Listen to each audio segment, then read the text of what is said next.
이번 시간에는 그 카메라 사용 설명서에 본격적으로 들어가기에 앞서서 고민을 또 많이 했는데요. 일단 그 카메라 사용법을 알기 위해서는 기본적인 세팅을 하면서 촬영을 하고 그러고 나서부터 이제 하나하나 메뉴를 알아보는 게 그게 올바른 방법일 것 같아서요. 이번 시간에는 그 기초 촬영을 위한 카메라 세팅이라는 타이틀로 설명을 해드리겠습니다. 그러니까 솔직히 말씀드리면 이번 시간에 말씀드리는 요 내용만 잘 알고 있고 나머지 메뉴에 대해서 그렇게 잘 몰라도 우리가 사진을 찍고 하는데 카메라를 조작하는데 큰 어려움이 없습니다.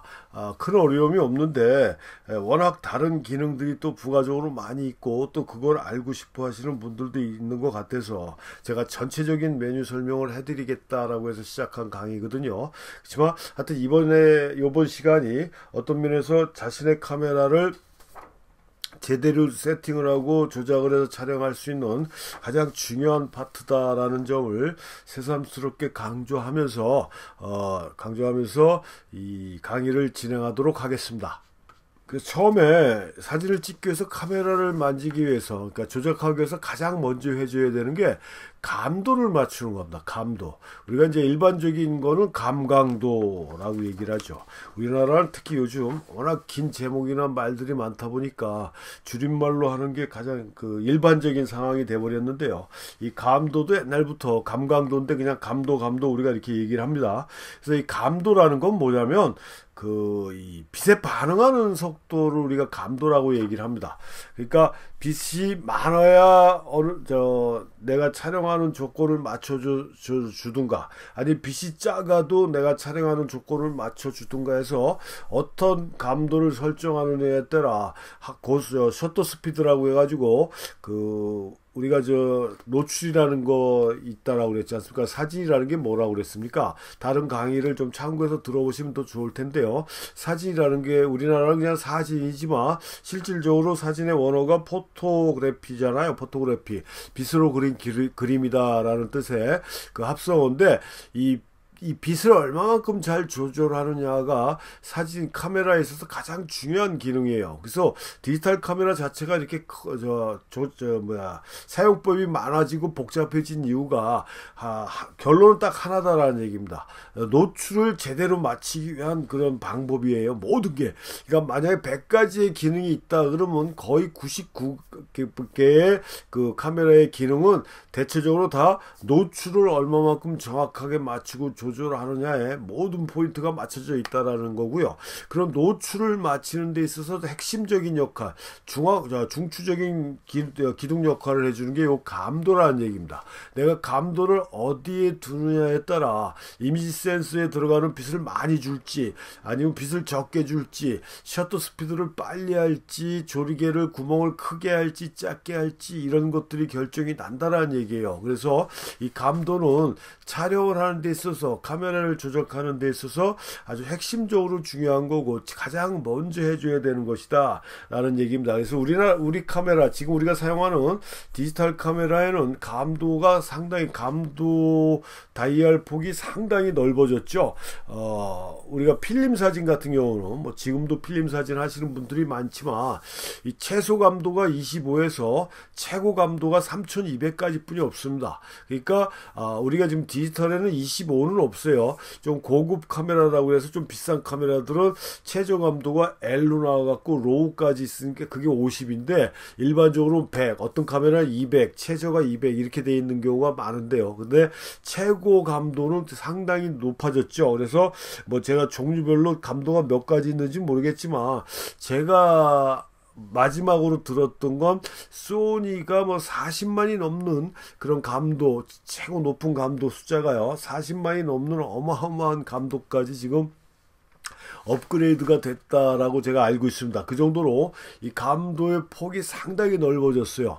그래서 하여튼 어떤 감도를 놓느냐에 따라 이미지 센서에 들어오는 빛이 조절이 되고 그 감도에 따라 셔터 스피드가 빨라질 수도 있고 느려질 수도 있고 조리개 구멍을 크게 해야 될 때도 있고 작게 해야 될 때도 있고 하는 상황으로 바뀐다라는 점입니다. 그래서 감도를 맞춰야 되는데 우리 캐논 카메라 같은 경우는 일반적으로 DSLR 같은 경우는 이 카메라 바디 위쪽에 보면 대부분의 모든 메뉴로 들어가지 않더라도 이런 기본적인 설정들, 그러니까 꼭 필요한 설정들은 위에서 다 컨트롤하게 돼 있어요. 그래서 우리가 감도 표시 기호가 ISO잖아요. ISO. 요 ISO를 맞춰주면 된다. 누르고서 다이얼을 돌려서 조정 다이얼, 컨트롤 다이얼을 돌려서 감도 숫자를 맞춰주면 돼요. 그래서 여기서 조절하면 뒤에 LCD에 이렇게도 나온다는 얘기입니다. 그러니까 밑으로 내려가면 100까지, 위로 올라가면 지금 얘가 6D라는 카메라인데 최고 감도가 몇 가지 있는지 제가 모르겠네요. 확인을 안 해봐서.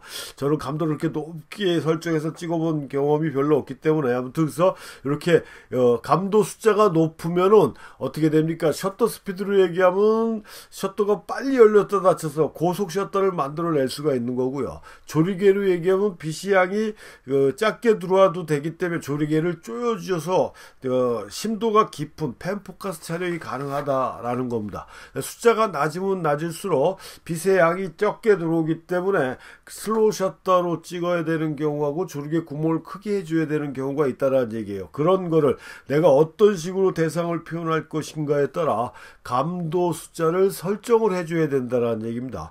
이게 또 뭐 필름까지 나가면 한도 없으니까 디지털 카메라만 가지고 저희가 설명을 해드린 겁니다. 그래서 디지털 감도는 ISO라는 기호로 돼 있고 숫자가 높으면 빛의 양이 작아도 하이스피드나 그 다음에 조리개 구멍을 작게 해서 촬영이 가능하고 숫자가 낮은 쪽으로 가면은 셔터 스피드가 오래 열렸다 닫히는 저속 셔터에다가 조리개 구멍을 크게 해서 찍어야 되는 그런 아웃 오브 포커스, 아웃 포커스 형태의 촬영이 가능한. 그래서 나는 어떤 이미지로 촬영할 것이냐에 따라서 감도 설정을 사진 찍기 전에 제일 먼저 해줘야 된다.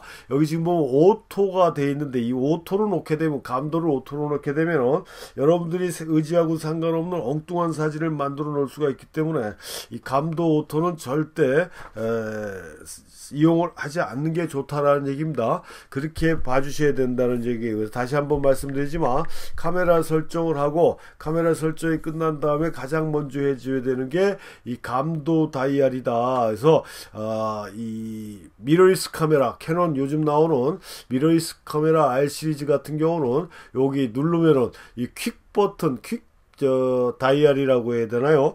요 퀵 메뉴를 누르면은 여기 LCD 이렇게 나옵니다. 여기 거기서 자기가 감도 설정을 해줄 수가 있어요. 그리고 뭐 그냥 일반적인 촬영 모드에서도 보면 요즘 나오는 미러리스 카메라든 대체적으로 다 터치 스크린이니까 요 부분을 터치하면 요 감도를 내 원하는 대로 바꿔줄 수가 있다라는 얘기입니다. 그런 것들이 있다라는 얘기예요. 그러니까 요 퀵 버튼을 누르든가 그 바탕화면에서 LCD 바탕화면에서 감도 다이얼을 조절하든가 하는 식으로 설정을 내가 바꿔줄 수가 있다라는 점입니다. 그 점을 우리가 참고해서 내가 필요한 그러니까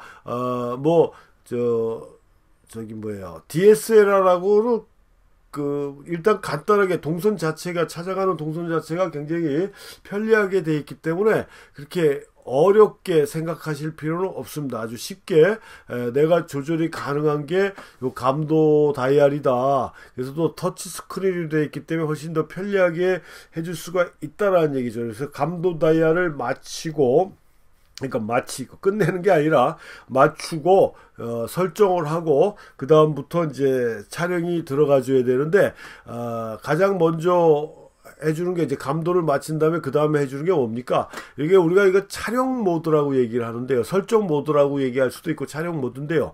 지금 보면은 여기 B, M, AV, TV, P, FV 그 다음에 A 플러스 이렇게 돼 있고요. 그 다음에 비디오 카메라 같은 게 있고 뭐 C1, C2, C3가 있지 않습니까? 요게 기본적으로 아까도 말씀드렸지만 요게 다 대부분 다 노출에 관련된 것들이라는 얘기죠. 요거는 이제 이 FV라는 저희가 배울 때는 B라고 안 배우고 V라고 배워서 FV가 훨씬 더 편안하고 발음하기도 쉽고 그 다음에 구별하기도 쉬워요. 그래서 죄송하지만 FV로 제가 말씀드리겠습니다. 근데 여기 보면 지금 다른 건 다 같은데 FV가 없지 않습니까? 요거는 이제 플렉시블 밸류라고 해서 최근은 아니지만 특히 미러리스 쪽으로 카메라가 나오면서 새롭게 등장한 그 촬영 모드 방법이다라고 이렇게 보시면 됩니다. 그래서 만약에 DSLR이라든가 구형 미러리스 카메라를 갖고 계신 분들은 FV는 없는 걸로 제가 알고 있어요. 그래서 하여튼 요게 촬영 모드인데 요 B라는 건 뭡니까? B는 장노출이에요. 특히 우리나라 사람들이 제일 좋아하는 장노출, 장시간 노출을 주는. 그러니까 우리가 일반적으로 카메라에는 셔터 스피드라는 게 있습니다. 다이얼 셔터 스피드가 있죠. 보통 30초까지가 있고요. 그 이하로는, 그러니까 30초보다 긴 촬영을 요하는 그런 촬영에서는 B셔터를 놔줘야 된다는 얘기입니다. B셔터를 놓게 되면 뭐 1분이든 2분이든 1시간이든 2시간이든 셔터가 계속 열려 있는 겁니다. 이걸 우리가 벌브 셔터라고 얘기를 하는데 셔터가 계속 열려 있어서 원하는 시간 동안에 내가 빛을 줄 수가 있다는 얘기입니다. 그때 사용하는 게 B셔터예요. 이런 거 하나하나 다 설명을 하자 보면은 이 강의가 끝나지가 않기 때문에 이런 그 세부적인 내용에 대한 거는 여러분들이 제가 올린 다른 강의를 참고해 주시면 더 좋을 것 같고요. 하여튼 B는 장노출이다. 그러니까 뭡니까? 이렇게 이거 우리가 블러 촬영이라고도 얘기를 하는데요. 스탑 등과 전조등이 시간을 오래 주다 보면 이렇게 엿가락처럼 연결돼서 나온다는 얘기입니다. 뭐 이런 식의 사진, 그러니까 야경 촬영이라든가 은하수의 궤적이라든가 뭐 오로라 촬영이라든가 이렇게 시간을 좀 더 인스턴트 샷터라고 얘기를 하는데 카메라에 설정된 30초까지 인스턴트 셔터보다는 좀 더 긴 촬영 시간을 요할 때 사용하는 게 B 셔터다라고 이렇게 보시면 되고 그게 B의 용도고요. 그 옆에 보면 뭐가 있습니까? M이라고 되어 있지 않습니까? M은 뭐예요? 매뉴얼이죠. 매뉴얼. 그러니까 수동입니다. 수동. 우리가 카메라에서 빛을 조절해주는 기계 장치가 두 개가 있습니다. 조리기가 있고 셔터 스피드가 있어요. 근데 아까 앞에서 얘기한 대로 감도를 맞춰놓고 그 감도를 기준으로 해서 조리기하고 셔터를 조절해서 이미지 센스에 들어가는 빛을 조절해 주는 게 우리가 빛을 컨트롤하는 그러니까 노출이라고 얘기할 수가 있죠. 그 행위인데 이 매뉴얼 같은 경우는 그 조리기하고 셔터를 다 수동으로 맞춰가지고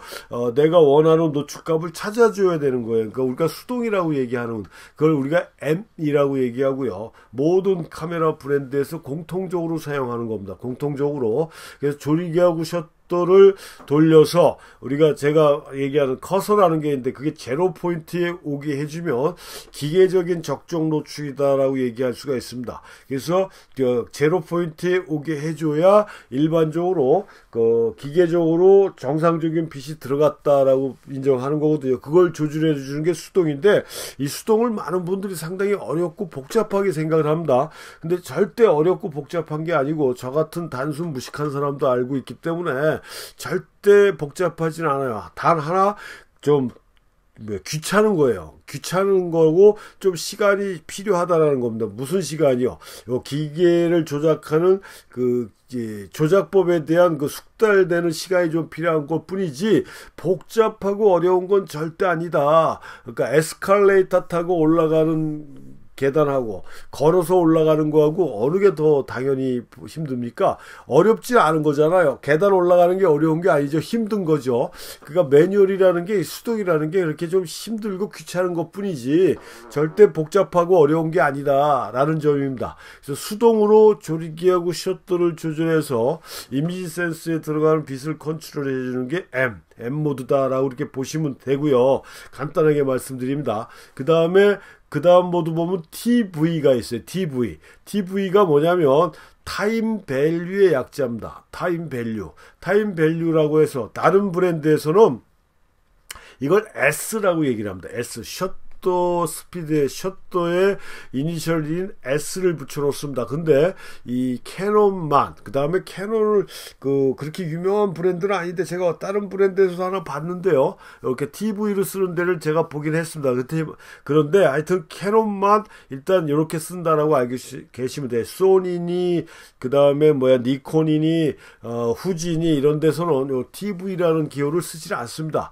근데 캐논 애들만 타임 밸류에서 요 기호를 쓰고 있다. 요거는 우리말로 얘기하면 셔터 우선식입니다. 그러니까 여기 지금 자료 화면을 보시면요, 2분의 1초, 4분의 1초, 8분의 1초, 15분의 1초 이렇게 셔터 스피드가 올라가지 않습니까?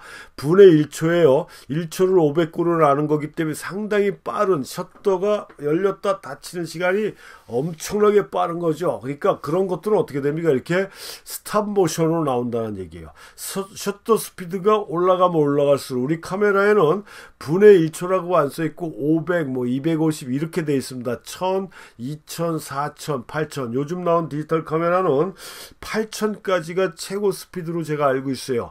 그 이후에 신형 카메라들이 나와서 더 하이 스피드가 있는지는 모르겠지만 아무튼 제가 알기로는 8000까지 어마어마하게 빠른 셔터 스피드거든요. 그 다음에 아까 얘기한 대로 이 슬로우 셔터, 숫자가 낮은 걸 우리가 저속 셔터라고 얘기를 하는데, 슬로우 셔터는 30초까지 있습니다. 30초. 그 다음에 30초보다 더 긴 건 아까도 얘기했지만 B를 사용해야 된다라고 얘기했지 않습니까? 그래서 숫자가 작은 쪽이 저속 셔터예요. 숫자가 높은 쪽이 고속 셔터입니다. 저속 셔터는 어떻게 보입니까? 이렇게 블러 처리가 되잖아요. 움직이는 것처럼. 고속 셔터는 어때? 스탑 모션으로 정확하게 고정되지 않습니까? 그러니까 내가 촬영하는 게 이렇게 블러나 장노출을 이용한 블러 촬영이라든가 이런 걸 하든지, 아니면 하이 스피드를 이용해서 아무리 빨리 움직이는 대상도 정지 동작으로 표현해야 되겠다. 그러니까 장대 높이 뛰기 선수라든가, 겨울 동계 올림픽에 스키 점프하는 거라든가 해서 또 수영, 다이빙하는 모습에 순간적인 모습을 포착해야 되겠다 했을 때는 하이 스피드를 놔야 되는데, 그런 사진을 찍는 거든가 움직이는 사진을 찍어줘야 될 때, 그럴 때 우리가 설정하는 게 가장 편리한 게 뭐예요? TV 모드다. 그러니까 이렇게 고속 셔터를 놓게 되면 물방울 하나하나가 고정돼서 나오는 거고, 슬로우 셔터를 놓게 되면 우리가 이걸 장노출, 블러 촬영이라고 그러는데 이렇게 물의 흐름이 나타나는 거거든요.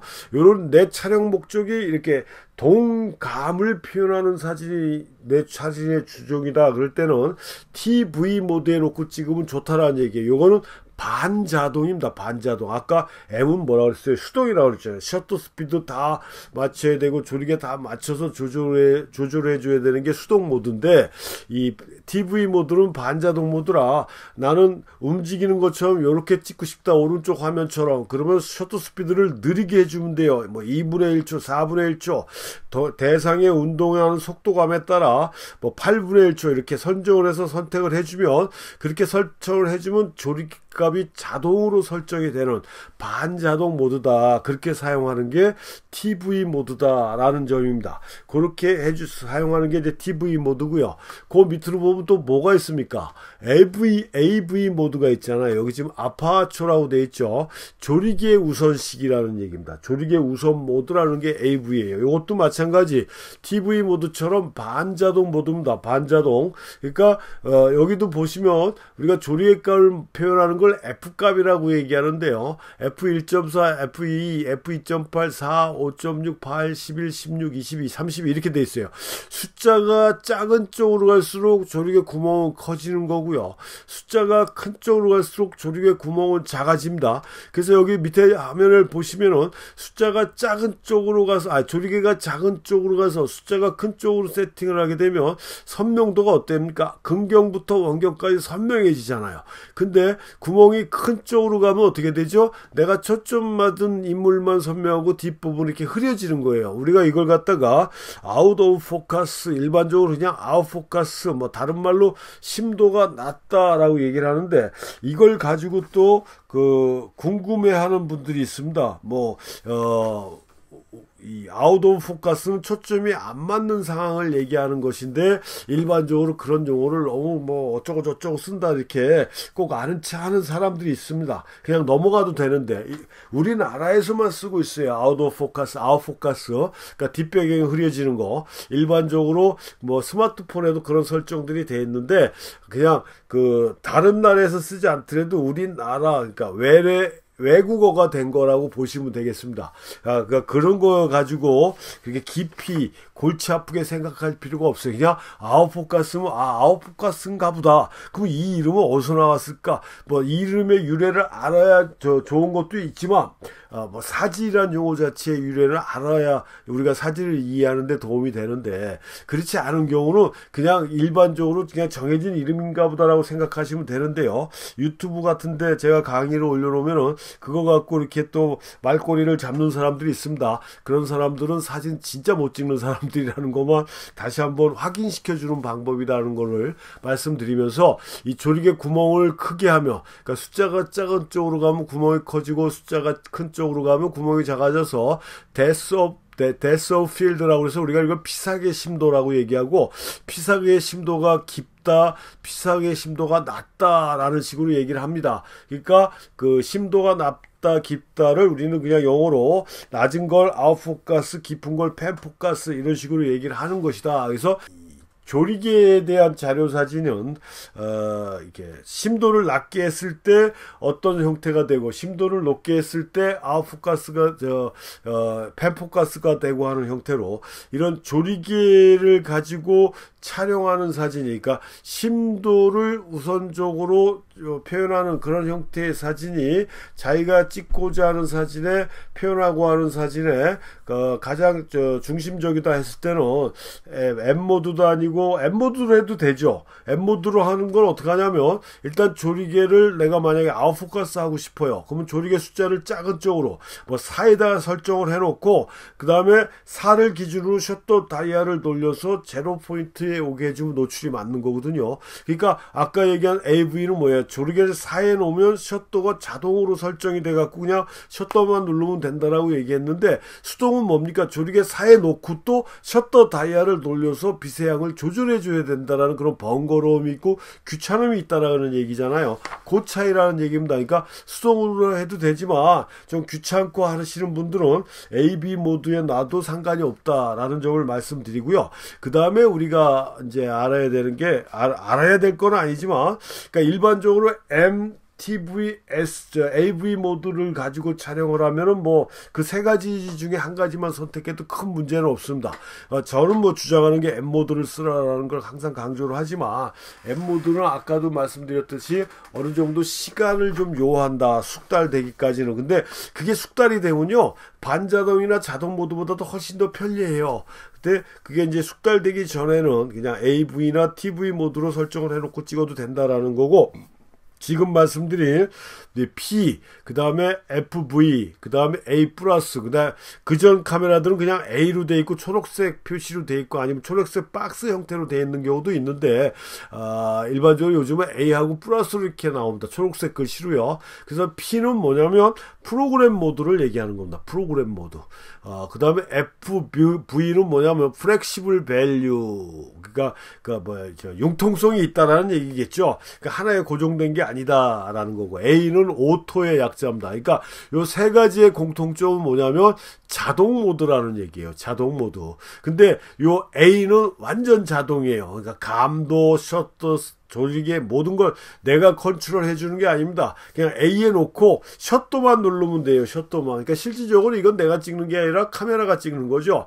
그러니까 뭐 비싼 돈 들여서 카메라를 사가지고 A 모드에 놓고 찍을 바에야 그냥 스마트폰으로 찍는 게 낫다라는 얘기입니다. 그럼 렌즈가 어쩌고 저쩌고 또 아는 체 하시는 분들이 있을 건데 렌즈가 차이는 당연히 나죠. 그렇지만 컴퓨터에서 보고 조그만 화면으로 보는 거는 그냥 A 모드로 찍어도 상관이 없어요. 그럴 바에 뭘 하는 게 낫어요? 스마트폰이나 이런 카메라가 훨씬 낫지. 고가의 카메라를 들고 다닐 필요가 없다라는 얘기입니다. 그러니까 우리 사전에는 좀 사진을 깊이 알아야 되겠다고 하시는 분들한테는 A 모드하고는 상관이 없다. 뭐 삭제해버려도 된다. 딜리트 키가 있으면 지워버리고 싶지만 뭐 지워지지는 않죠. 근데 SNS에 간혹 요즘 같은 카메라 카메라가 굉장한 그런 메커니즘의 발전이 있고 기술 향상이 돼가지고 뭐 이마 이렇게 아는 체 해가면서 A 모드로 찍어도 전혀 문제가 없다라고 뻔뻔스럽고 바보 같은 소리를 하시는 분들이 좀 많이 있는데, 그건 지나 그렇게 찍으라고 하세요. A 모드는 카메라가 찍는 겁니다.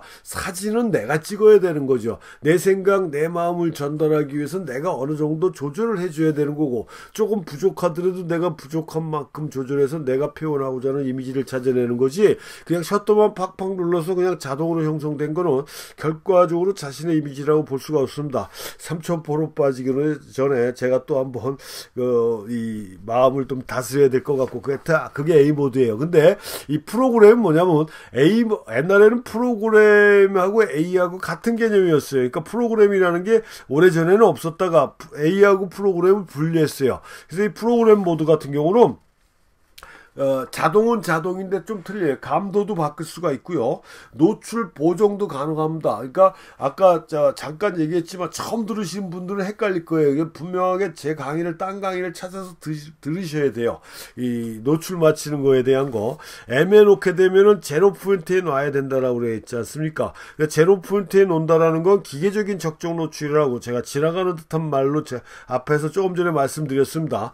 그래서 나는 사진을 좀 더 진하게 찍고 싶다, 나는 조금 밝게 찍고 싶다 했을 때 노출 보정을 해야 되는 거거든요. 근데 프로그램 모드는 오토 모드에서는 안 되지만 프로그램에서는 좀 진하게 찍고 싶다, 밝게 찍고 싶다 했다는 노출 보정이 가능합니다.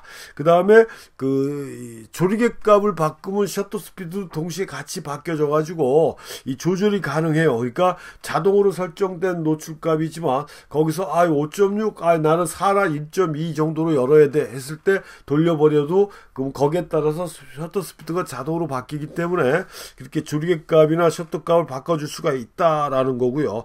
그 다음에 뭐 픽처 스타일이라든가 뭐 풍경 찍냐, 뭐 흑백 찍냐, 뭐 이런 거 있어요. 인물 사진이냐, 별로 중요한 요소는 아닌데 그런 픽처 스타일이라든가 그 다음에 화이트 바란스 이런 것들도 바꿔줄 수가 있어서 이 자동은 자동이지만 그래도 기본적으로 어느 정도 조정이 가능한 게 프로그램 모드다. 근데 이것도 솔직히 그렇게 쓸 일은 별로 없습니다. 그냥 오토 모드보단 좀 낫지만 어차피 자동이기 때문에, 그게 또 변화의 폭도 크지 않기 때문에 그렇다. 근데 나중에 설명이 들어갈지 모르겠지만 전자 후레쉬 사용할 때 프로그램 모드가 또 아주 좋은 역할을 해줘서 그때는 뭐 사용해도 좋지만 일단 하여튼 프로그램 모드는 그렇다는 건데요. 거기에 요게 이제 자동 모드 중에 새로운 버전이라고 그랬지 않습니까? 새로운 버전은 아닌데, 좀 오래됐지만 몇 년 됐는데, 아무튼 자동 모드에서는 마지막에 나온 기능입니다. 플렉시블 밸류라고 그래서,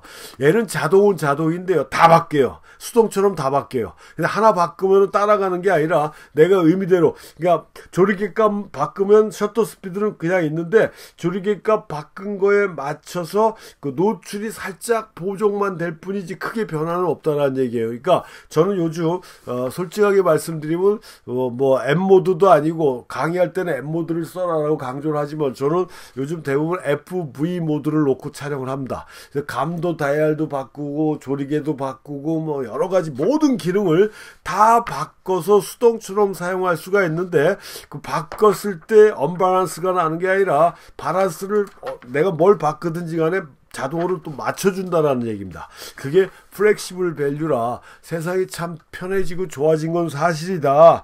그래서 저도 자꾸 이런 쪽으로 빠지는 것 같아서 스스로 자꾸 다짐을 하고 경계를 하는데 그게 생각처럼 잘 되지는 않습니다. 근데 하여튼 요 플렉시블 밸류는 다른 메이커 카메라에는 이런 비슷한 기능이 있는지 아직 파악을 못해갖고 잘 모르겠지만 아무튼 굉장히 어떤 면에서 좀 편리한 기능이다라고 이렇게 말씀드릴 수가 있습니다. 그래서 이렇게 내가 촬영하고자 하는 방향성에 따라서 이런 촬영 모드를 선택해주면 되고, 위에 있는 C1, C2, C3 뭐 이런 거는 제가 메뉴 설명할 때 그때 다시 한번 설명을 해드리겠습니다. 지금은 일단 기본적인 사항을 설명해드리는 거고요. 그래서 이렇게 설정 모드가 모드와 또 이제 나는 그냥 M 모드로 찍어야 되겠다. 나는 AV 모드다. 아니 타임 밸류 TV 모드다. 아니면 저처럼 그냥 플렉시블 밸류로 놓고 찍어야 되겠다. 아 이것저것 귀찮아서 나 그냥 오토로 찍겠다. 하여튼 이렇게 방향이 설정돼서 놓고 거기서 놓고 찍으시면 되는 거고, 두 번째 우리가 찾아줘야 될 게, 두 번째가 아니죠. 몇 번째인지 지금 기억도 안 나는데, 그 다음에 해줘야 될 게 화질입니다. 퀄리티라고 얘기하죠. 그러니까 파일 포맷을 설정을 해줘야 돼요. 우리가 디지털에는 다양한 포맷 종류가 있죠. 근데 사진에 사용하는 포맷은 크게 두 가지입니다. 로우 파일이라는 게 있고요. 로우 포맷이 있고 JPEG 포맷이 있습니다. 또 스캔을 받으면, 스캐너를 쓰게 되면 TIFF라고 해서 TIFF 파일도 있는데요. 일반적으로 카메라에는 로우하고 JPG가 가장 많이 사용되는 그런 포맷이다 라고 이렇게 볼 수가 있어요. 그래서 이게 화질 결정을 해주는 겁니다.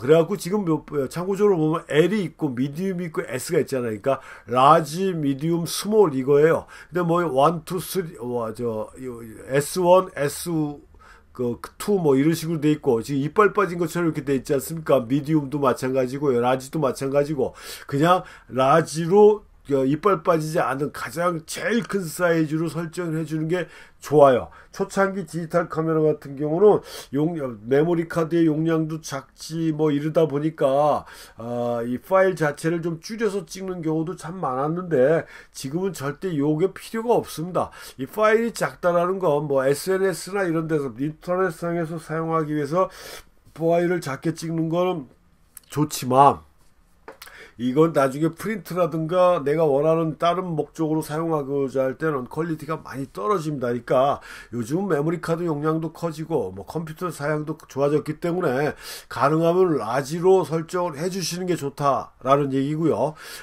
로우도 마찬가지예요. 로우도 보면은 그냥 로우가 있고 C 로우가 있어요.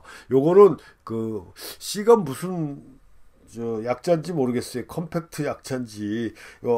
원본 로우를 압축시켜 놓은, 그러니까 줄여 놓은 거예요. 그러니까 작은 사이즈의 로우다라고 보시면 돼요. 근데 이것도 마찬가지, 그냥 로우로 풀로 사용해 주시는 게 좋아요. 그러니까 설정을 로우하고 라지 두 가지를 같이 해주면요, 우리가 카메라에 보면은 로우 플러스 JPG 이렇게 뜹니다. 그게 무슨 얘기냐면, 똑같은 장면이 두 장이 찍히는 거예요. 로우로도 찍히고 JPG로도 찍혀요. 근데 로우는 뭐냐면, 우리가 일반적으로 얘기하는 로우는 가공되지 않은 아주 오리지널 원본 상태를 얘기합니다. JPG 같은 경우 가공된 파일이에요. 근데 로우 파일은 가공되지가 않고 촬영 당시에 이 카메라 센서가 잡은 모든 정보, 촬영 정보가 다 담겨져 있어요. 거기에다가 완벽한 보정 기능도 해줄 수 있는 그런 파일이고요. 그러니까 노출이라든가 뭐 이런 거에 너무 신경 쓸 필요 없이 일반적으로 기본적인 설정만 가지고 사진을 찍어도 로우 파일에서 후보정 작업을 해주면 어느 정도 다 보완이 되고 커버가 되는 그런 아주 완벽한, 그래서 이 로우 파일을 우리는 디지털 필름이다 라고 얘기를 합니다. 그 정도로 아주 풍부하게 우리가 조작을 해줄 수 있는 이거거든요. 그래서 근데 그전에는 단점으로 여겼어요. 왜냐하면 용량이 크니까. 용량이 크다 보니까, 특히 요즘 같은 카메라, 요즘 나오는 카메라들은 화소수가 커지다 보니까 용량이 더 커졌죠. 근데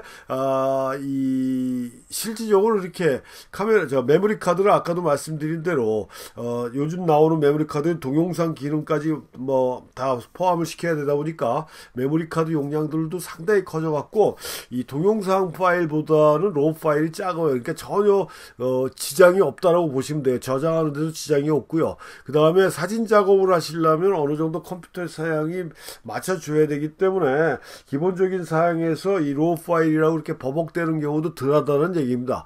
그래서 요거는 용량을 좀 줄여놓은 거라 뭐 그냥 C로우로 찍은 거나 로우로 찍은 거나 제가 비교를 해보지는 않았지만 아무래도 용량이 큰 걸로 갖고 있는 게 낫지 않겠습니까? 근데 뭐 C로우로 찍어서도 표현해보면은 우리가 육안으로 구분할 정도로 그렇게 심각한 차이가 나는 건 아닌 걸로 제가 알고 있어요.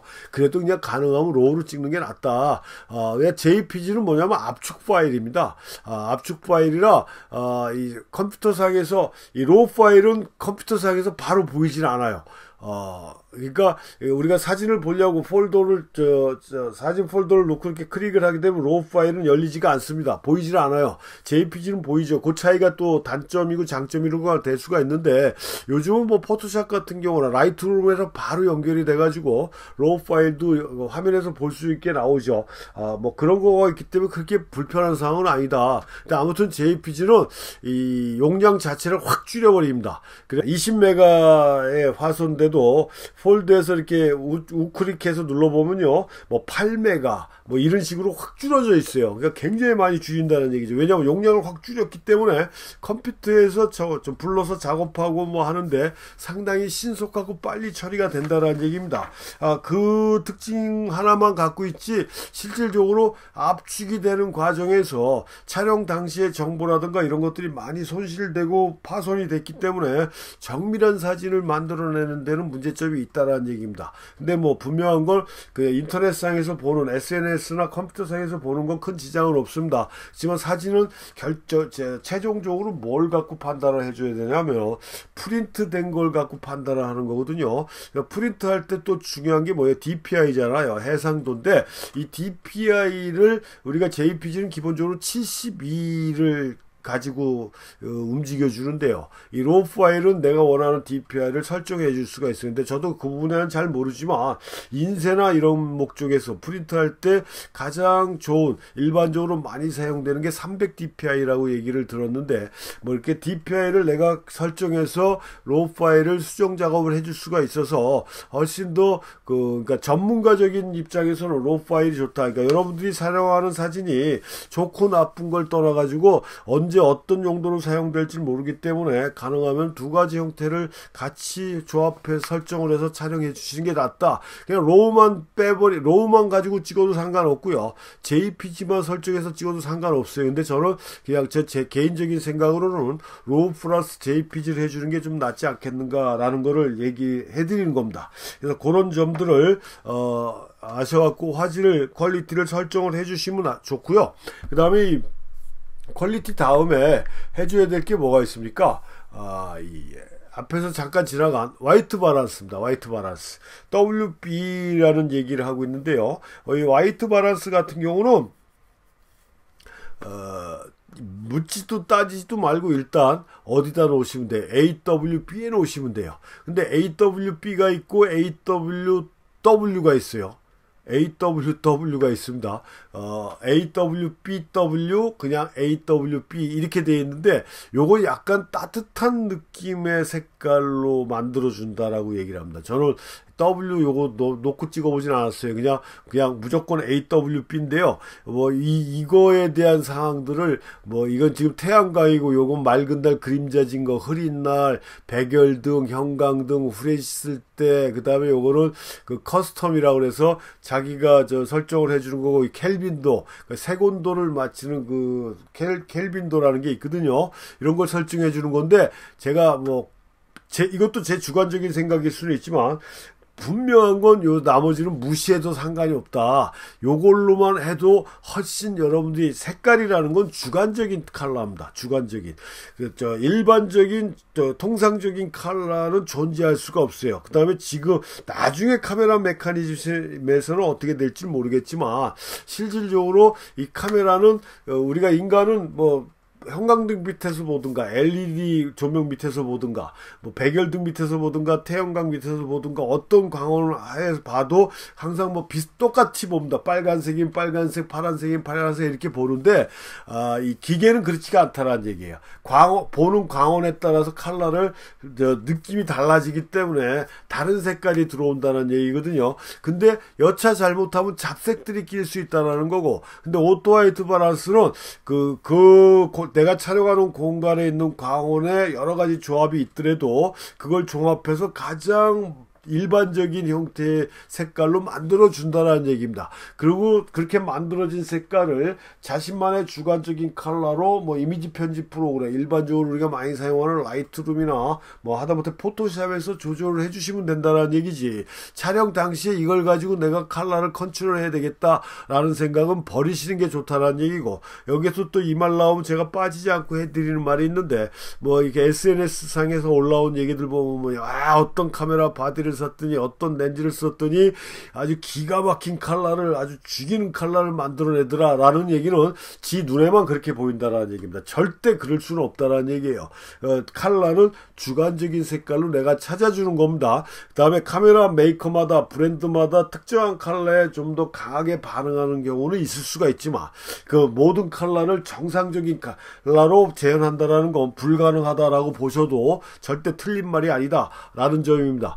그러니까 그런 거를 얘기하고 떠드는 놈들은 전부 다 사진에 대해서는 전혀 모르는 그 문외한들이고요, 기계에 대해서도 또 잘못 알고 있는 그런 바보들이기 때문에 그런 말에 현혹되실 필요는 없다라는 얘기고, 여러분들이 갖고 계신 렌즈, 여러분들이 갖고 계신 카메라가 가장 좋은 장비다라는 점만 알고 계시면 돼요. 그래서 화이트 바란스는 그런 것이다 라는 거고요. 그 다음에 화이트 바란스가 이제 설정이 되니까 무조건 이런 건 신경 쓰지 마시고 AWB에 놓으시면 되고, 좀 따뜻한 컬러를 원한다 그러면 AWBW로 놓고 촬영을 해주시면 되고요.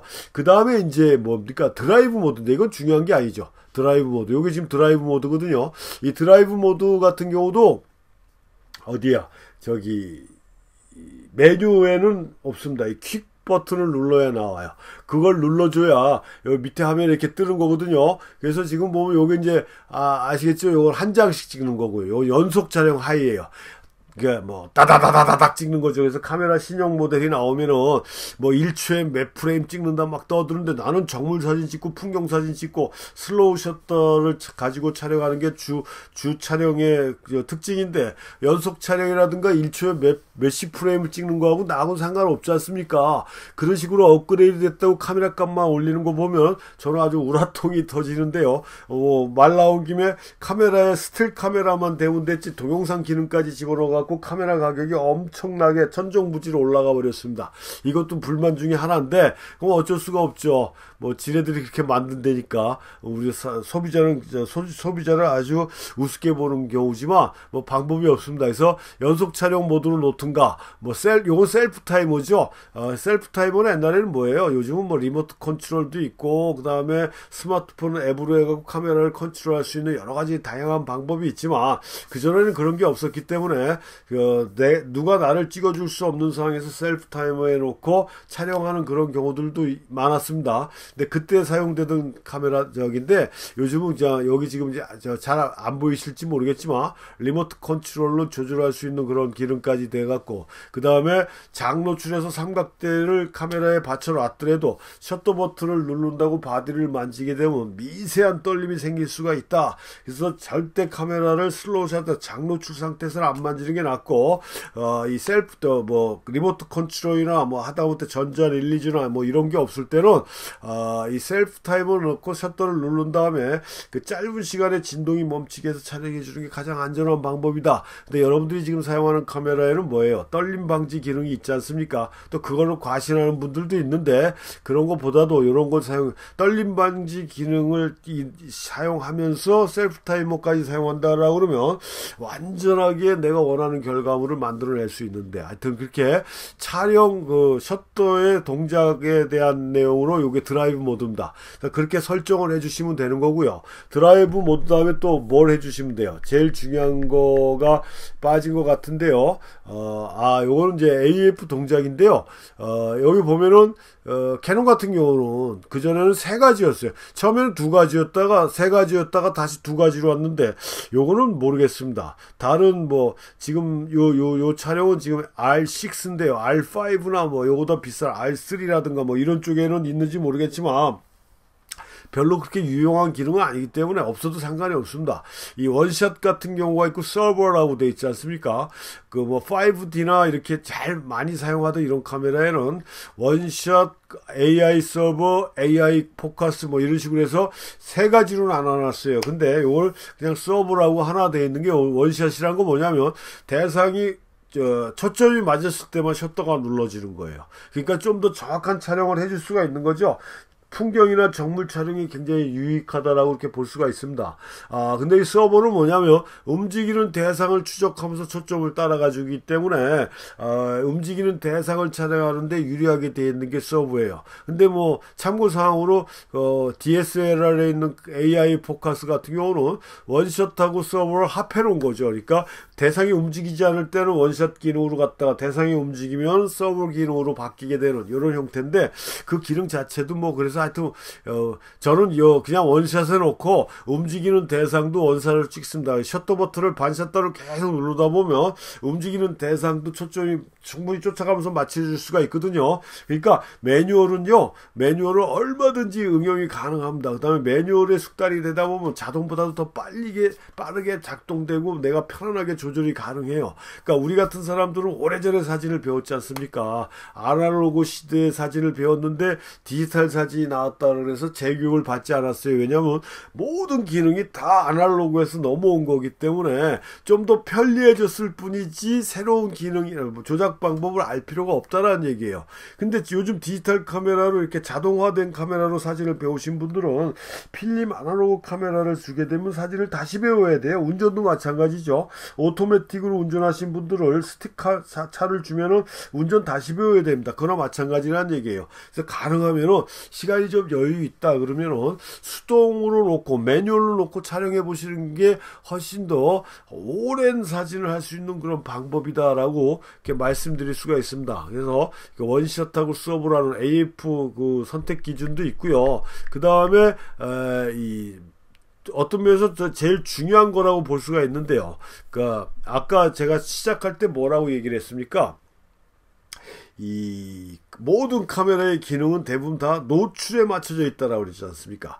얼마만큼 빛을 잘 컨트롤하냐 이 방법도 써보고 저 방법도 써봐라라고 해서 다양한 기능들이 카메라에 들어와 있고 그러다 보니까 메뉴가 굉장히 커지고 복잡해졌다라고 얘기하는데 그게 다 노출을 위한 거라고 그랬는데 그 노출을 측정하는 가장 첫 번째 방법이 이 노출 측각 모드예요.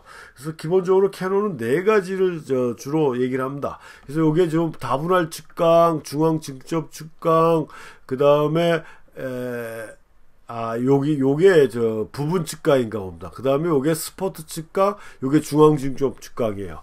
네 가지가 있는데 실질적으로는 이 멀티 패턴 측강이라고 해서 얘네들은 이걸 평가 측강이라고 얘기합니다. 캐논은 다분할 측강이라고도 얘기하고 다른 회사에서는 또 멀티 패턴 측강, 멀티 측강 이렇게 얘기를 하는데 이 디지털 카메라 노출이 옛날 필름 아날로그 카메라보다 좋아졌다라고 하는 게 요 멀티 패턴 측강이 나와서 그런 거예요.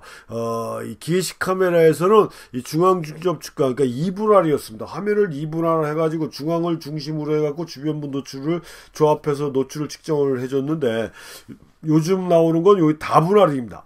상당히 많은 세부적으로 쪼개가지고 그걸 종합적으로 평균값을 내갖고 노출을 측정해 주기 때문에 웬만해서 노출이 잘못돼서 사진이 망가지는 경우는 없습니다. 근데 문제는 뭐냐면 우리가 촬영하는 라이팅 자체가 역광이나 반역광이나 사광이나 이렇게 오묘한 광선이다 보니까 그런 광선 상태에서는 아무리 멀티 패턴 측강이라고 해도 이 허점을 많이 보여주는데 그래도 일반 촬영에는 이쪽에다 놓고 촬영하시는 게 좋아요.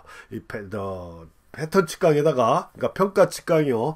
그다가 뭐 멀리 있는 원경이나 풍경 촬영할 때는 스포츠 측강이 좋은데 이런 점들도 제가 메뉴를 하나하나 설명하면서 다시 한번 말씀을 드리겠지만 일단 우리는 요 평가 측강에다 놓고 촬영을 한다라고 이해를 해주시면 되겠습니다. 그래서 측강 모드, 그 다음에 그 AF 동작, 그 다음에 드라이브 모드 같은 경우는 메뉴에서 설정이 되는 게 아니고 어디서 된다 그랬습니까? 퀵 버튼을 눌러야 메뉴가 나온다라고 얘기를 했고요. 그 다음에 일반 촬영 모드에서도 일반 화면에서도 어느 정도 조정이 가능하다. 그 DSLR 같은 경우는 카메라 바디 오른쪽에 작은 LCD가 있어서 거기서 우리가 컨트롤하지만 이 미러리스 같은 경우는 LCD 화면에서 메뉴에서 퀵 메뉴에서 불러가지고 조절하게 돼 있다라는 점입니다. 이렇게 하면은 일반적으로 이제 기본적인 설정은 된 거예요. 그러니까 다시 말씀드리지만 감도를 설정하고요. 그 다음에 뭘 설정한다고 했습니까? 촬영 모드를 선택해야 된다라고 했죠. 수동으로 찍을지 반자동으로 찍을지 자동으로 찍을지 이걸 선택을 해주고 그 다음에 파일 포맷을 로우 파일로 할지 JPG로 할지 아니면 두 가지를 같이 혼합해서 할지 이거 하고 그 다음에 드라이브 모드를 빨리 찍을 건지 한 장 한 장 찍을 건지 초점을 정확하게 맞았을 때 셔터가 누르게 할 건지 움직이는 대상을 쫓아가는 초점으로 할 건지 요것도 맞춰줘야 되고 화이트 바란스는 어디에 놔야 된다 이것 묻지도 말고 따지지도 말고 오토 화이트 바란스에 놓고 그 다음에 측각 모드는 다 이것도 마찬가지 일반적인 촬영에는 평가 측각 그러니까 다분할 측각 모드로 선정을 해놓으면 요 지금 말씀드린 요렇게만 설정을 해주면 바로 촬영에 들어가도 큰 지장은 없다라는 거고요. 요게 가장 기본적인 설정 방법이다 라는 점을 말씀드리면서 이번 강의도 마치겠습니다.